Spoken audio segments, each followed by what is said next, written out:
There's this quiet space that exists in the first few minutes of the day, right after you wake up, but before the world really rushes in. And what happens in that little space can subtly, quietly shape everything that comes next. And I'm sure you know this feeling, that sense of waking up already tired, or kind of just on autopilot, a sort of mental meh that can set the tone for the entire day before you've even had a single conscious thought. And really, that's the heart of it, isn't it? We wake up and our minds immediately leap to the to-do list, the emails that are waiting, the problems we have to solve. We get pulled into the day just reacting to its demands instead of consciously creating our own mental state right from the very beginning. So this first idea is all about hitting a kind of reset button. It's not really a task you have to do. It's more like a quiet recognition that can happen in that very first minute, before your feet even touch the floor. You see, a simple physical act can be this incredibly powerful anchor. Just the feeling of a hand on your chest, focusing on the rhythm of your own breath, these are real, physical things that pull our awareness out of those abstract worries about the future and ground it right here in the present moment. And the thought that goes with that breath is just as important. That simple phrase, "I get to start again," it's like a quiet signal to the brain. It flips it from its default mode of just continuing yesterday's problems into a state of a new beginning. It's a conscious release. There's this wonderful little story about a teacher who asked his students what the most important moment in their life is. And one student just said, "Right now, because I can still change what happens next." And that right there is the whole point of this reset.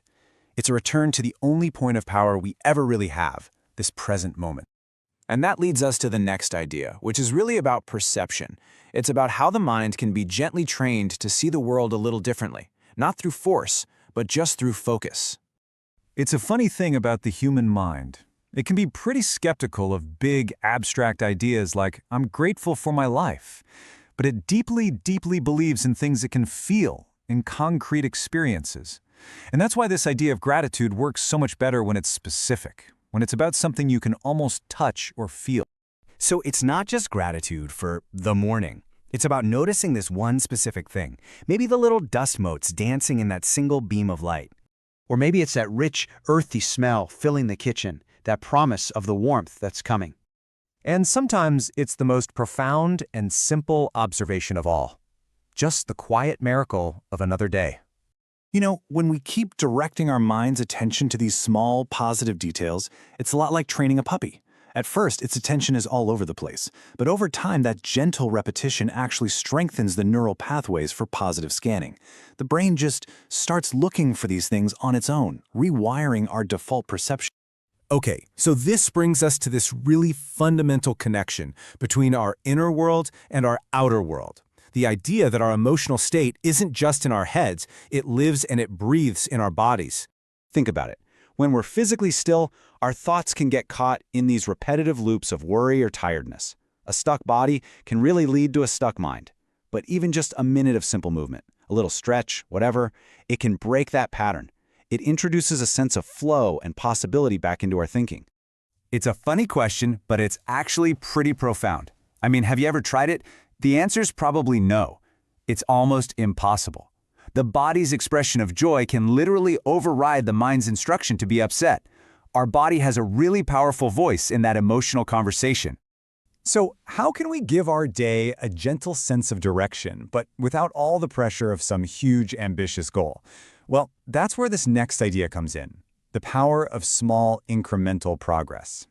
This question is such a powerful tool for focus. It shifts the brain away from that paralysis of, "Oh my gosh, I have to fix everything," and toward the simple, empowering thought of, "What is one small positive thing I can do?"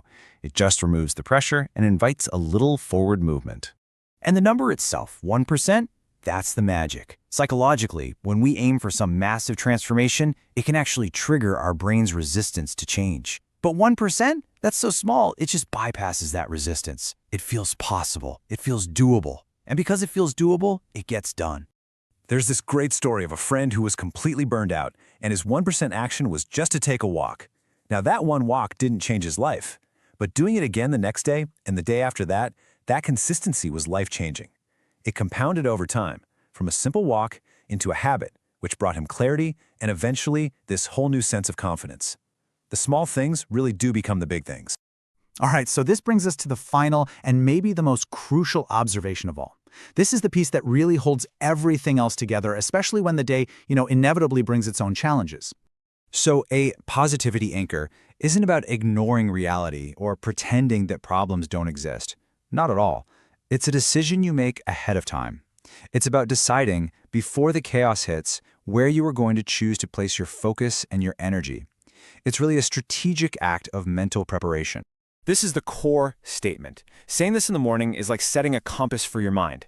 So when you inevitably get thrown off course by stress or frustration, this anchor, it's your true north. It's a reminder of the conscious choice you made when you were calm and clear. And that's the ultimate realization here, isn't it?